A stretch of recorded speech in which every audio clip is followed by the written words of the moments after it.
Zahiriddin Muhammad Bobur o'z farzandiga qanday jonini fido qilganini bilasizmi? 1530-yil. Tibbiyot ojiz edi.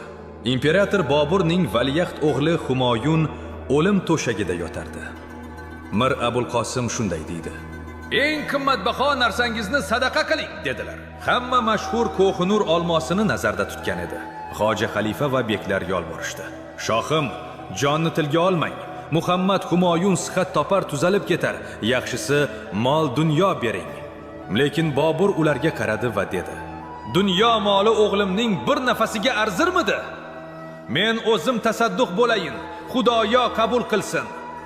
U o'g'lining to'shagi atrofida 3 marta aylandi va Allohga iltijo qildi va o'sha mashhur so'zlarni aytdi. O'shal holatda kirib 3 qatla boshidan o'rgulib dedimkim, men ko'tardim har ne darding bor bo'lsa. Ya'ni men ko'tardim, har ne darding bor, men ko'tardim demakdir. Va mo'jiza yuz berishni boshladi. Bobur o'sha zahotiyoq his qildi-yu va dedi: "O'shal zamon men og'ir bo'ldim. Ul yengil bo'ldi.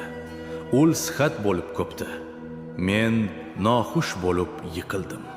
Bu degani men og'ir bo'ldim va u yengil bo'ldi." Bu shunchaki afsona emas edi, balki bu Boburnomadagi so'nggi haqiqat edi. Ota o'g'lining dardini o'ziga oldi va so'ndi. Boburning so'nggi nafasi Buyuk Boburiylar imperiyasining ilk nafasi bo'ldi.